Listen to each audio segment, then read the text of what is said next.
அந்த பொன்பொருளை பெற வேண்டும். சற்று நேரம் ஓய்வு எடுக்கலாம், பிறகு நடக்க வேண்டியது பார்க்கலாம்.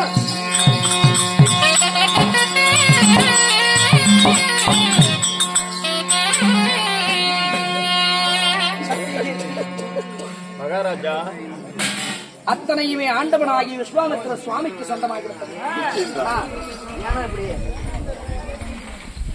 அதனாலே இப்பொழுதே நாட்டை விட்டு செல்ல வேண்டும் அல்லவா? அதனால என் தேவியாகப்பட்ட சந்திரமதியும் என் மகனாகிய லோகிதனும் இருக்கிறான். இருவரையும் அழைத்து செல்ல வேண்டும். பாருங்கள்.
ஒரு பக்கம் மன்னா சந்திரமதி, என்னுடைய சாமியாரு நீங்க மகுட முடி தரித்து நீங்க வனத்துக்கு வனமிருகங்களை வேட்டையாடு வருகிறீர்கள் சந்திரமதி சொல்லிட்டு போனீங்களே மன்னா. உண்மைதான் அம்மா. நீங்க அரசனா போனீங்களே சுவாமி, இப்படி ஆண்டியா வந்தீங்களா மன்னா?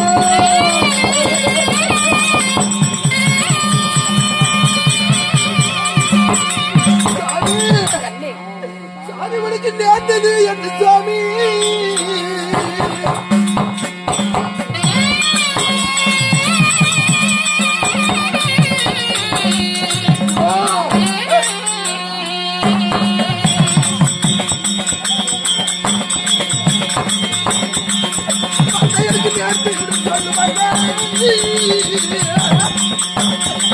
சாமி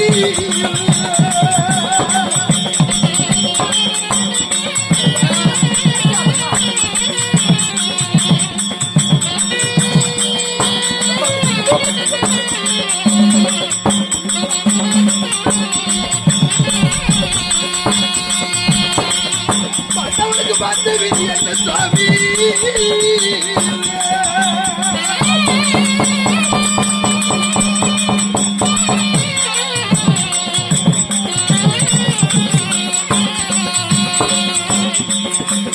எனக்கு வாங்க சொல்லு சுவாமி சாமி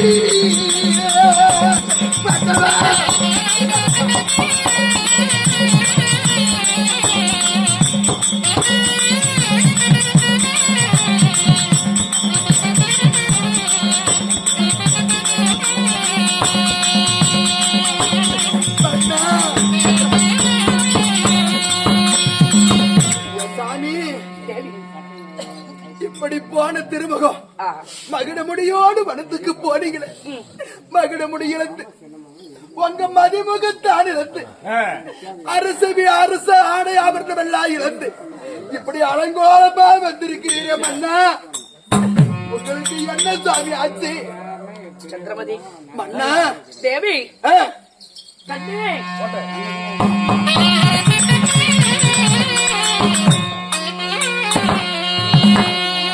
நாடுமான சொந்தமில்ல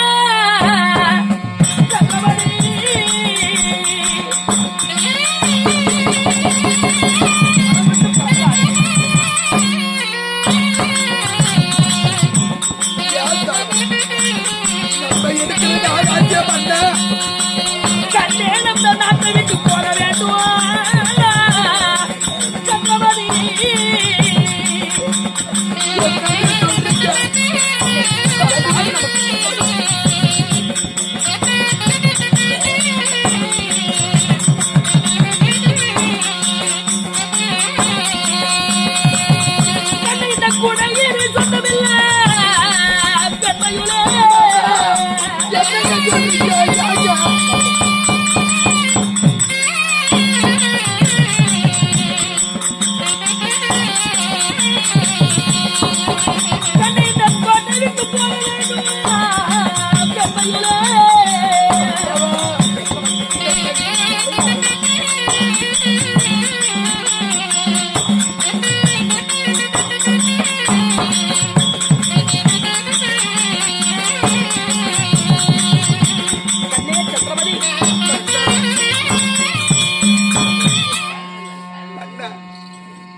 நாடு நமக்கு சொந்தமில்லை.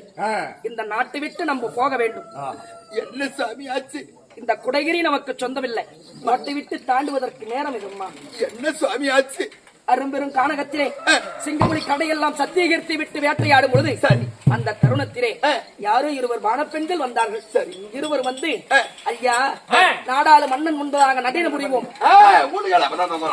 நடினம் புரிந்து அவர் கொடுக்கும் சன்மானத்தை பெறுவோம், இல்லை என்றால் அவருடைய மனதிலே எண்ணம் வேண்டும் அப்படி என்று சொன்னார். அம்மா என் நாளையிட்ட மங்கையாகி சிவச்சந்திரமதியை தவிர எந்த ஒரு பெண்ணை நான் ஏறெடுத்து பார்ப்பதில்லை. அப்பொழுது நான் சொன்ன வார்த்தைப்படி இருவரும் நடனம் புரிந்தார். சத்தியகீர்த்தி இடத்திலே பொன்பொருளை கொடுத்தனுப்புங்கள் என்று சொன்னேன். ஆனா சத்தியகீர்த்தியானவன் அந்த பெண்களை சித்திரவதை பேர்பட்ட மன்னனை பார்த்து அழகு வெட்டாயா நீ இருக்கவே கூடாதுன்னு சொல்லி அவர்களை சின்னாபண்ண செய்தான் சத்தியகீர்த்தி. அப்பொழுதுதான் விஸ்வாமித்திராகப்பட்டவர் நான் படைத்த என்னுடைய மகள்கள் இருவரையும் நீ எப்படியடா ஹரிச்சந்திரா அடிக்கலாம் அப்படி என்று சொல்லி என்னிடத்தில் வந்தார். சுவாமி என் சத்தியகீர்த்தி செய்தது தவறு, இதற்கு நான் மன்னிப்பு கேட்கிறேன், மன்னிப்பு கேட்டோம். அப்பொழுது என்ன சொன்னார் தெரியுமா?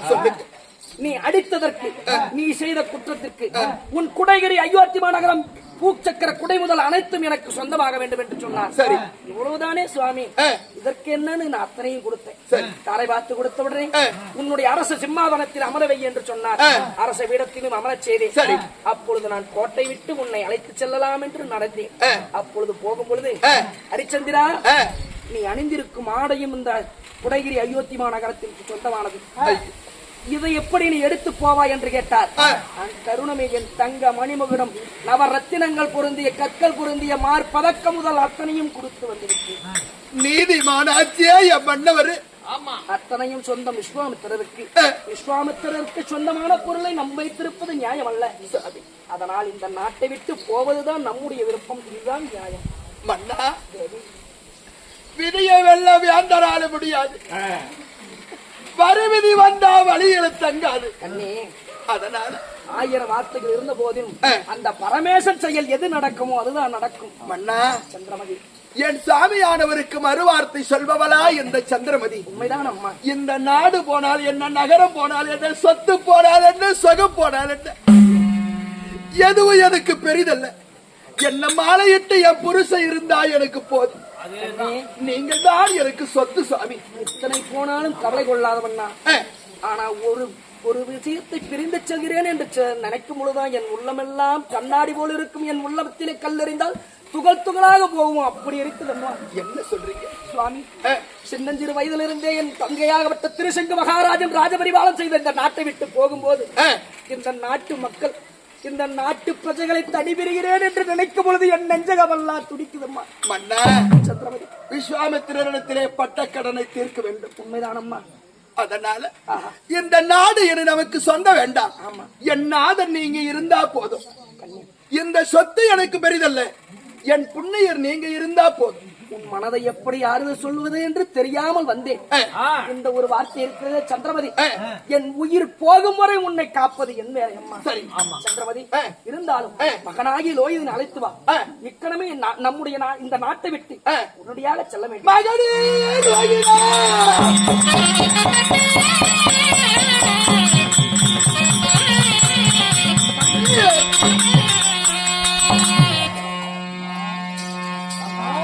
ஓடி வாங்க எம்மதனி.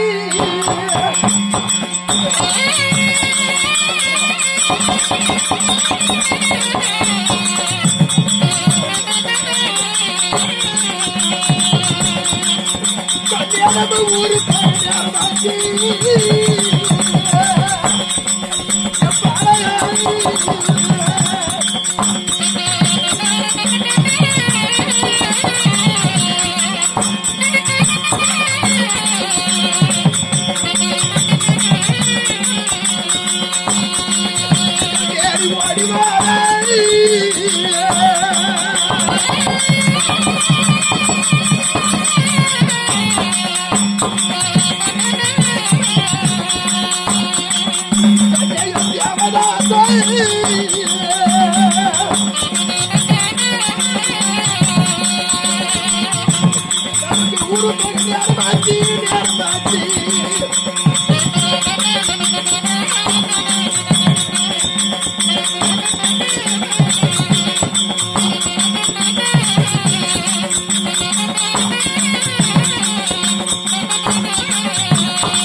ஐயாறு வருக முன்னே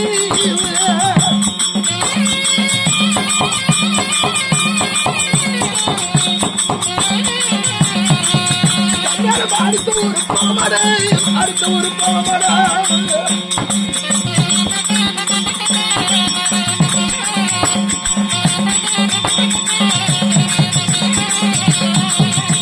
மகனே லோகிதா,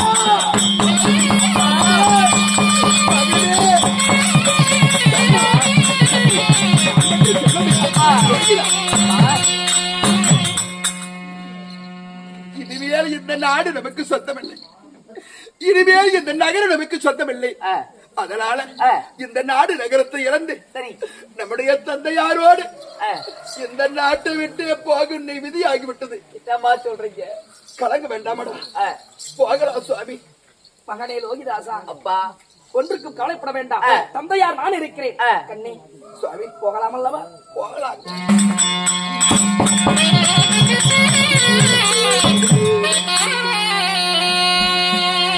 கண்ணே, நான் நாடிலந்தே நகரிலந்தே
கடன் பெற்றிருக்கிறேன் இல்லையா? ஆமா சுவாமி.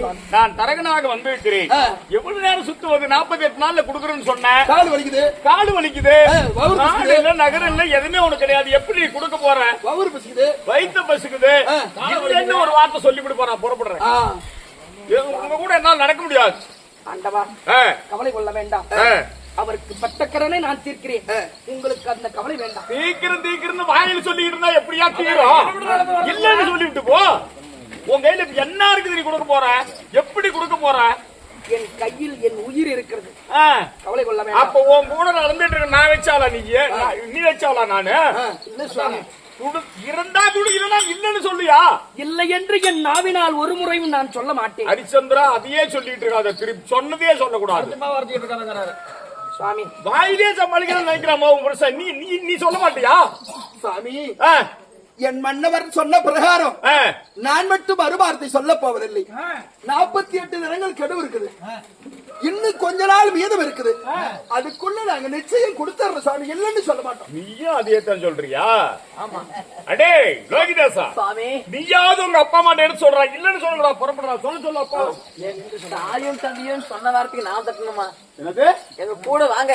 இந்த 48 நாள்ல நாங்க கடத்தை அடைச்சிடறோம்.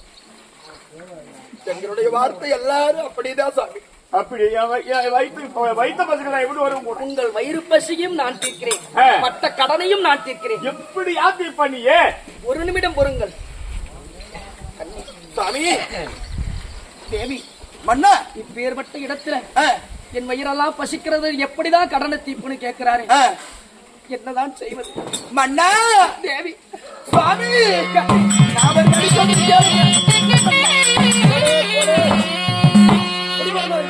என்னை விட்டு கடனை தீருமே.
ஐயரிடத்திலே பட்ட கடன். இந்த கடனாளியா என்னைக்கு நம்ம செத்தாலும் சரி, கடனாளியா மட்டும் சாவக்கூடாது. அதனால ஐயரிடத்திலே பட்ட கடனுக்காக என்னைய வித்து இந்த காசிமா நகரத்துல என்ன விலை கூறி உங்களை விலை சொன்னா யாரும் ஆம்பளை வாங்க மாட்டாங்க. எந்த பொம்பளைய என்ன வித்துட்டு ஐயரிடத்திலே பட்ட கடனை தீர்த்து விடலாம் அண்ணா.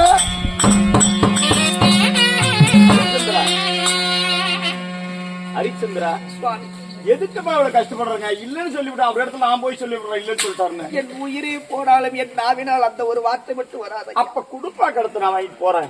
நேரம் ஆகுது. சந்திரமதி மன்னா, இந்த காசி மாநகரத்துல என்ன விலை கூறுங்க, என்ன விலை கூறி வித்துடுங்க. இந்த ஐயர் வீதியில யாராவது என்ன வாங்குவாங்க?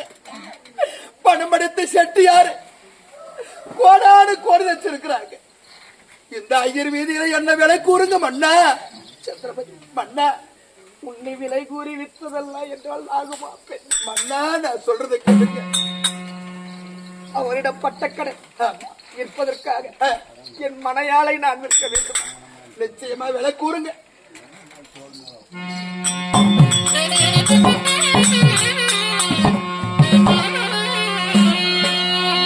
ஐயா பணத்தில் பெருத்தவாரே மனையாள விற்றுவார.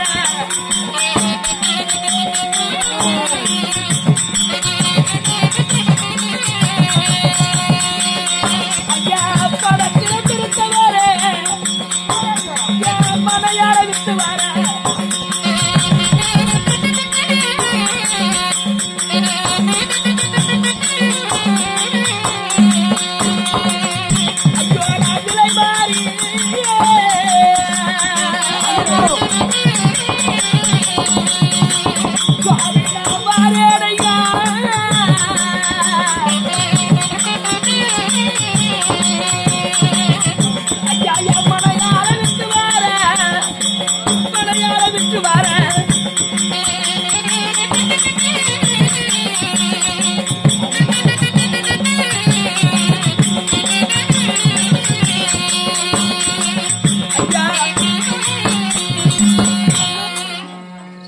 மாளிகையெல்லாம் கட்டி இருப்பவரே, பணத்தில் பெருத்தவரே, இப்பேற்பட்ட சீமையில இந்த ஐயர் வீதியில என் மலையாளை விலை கூறி வருகிறேன்.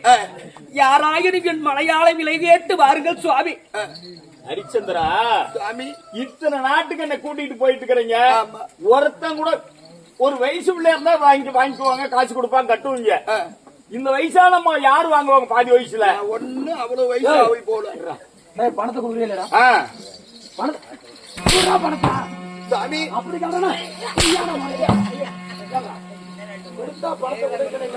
சாமி, காலெல்லாம் வலிக்கு கூட நடக்க முடியாது.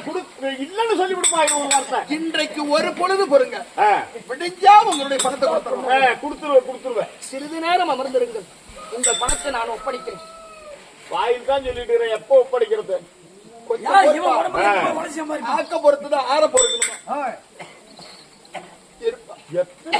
எத்தனை நாள் சுத்துறது? உன்னை யாரு வாங்க போறாங்க? இந்த அந்தனர் வீதி, இந்த பிராமணர் வாழக்கூடிய ஐயர் வீதியிலே சுவாமி, என் தேவையாகப்பட்ட சிவச்சந்திரமதி விலை கூறி வருகிறேன். யாராயும் என் தேவையை விலை கேட்பார் உண்டா ஆண்டவா?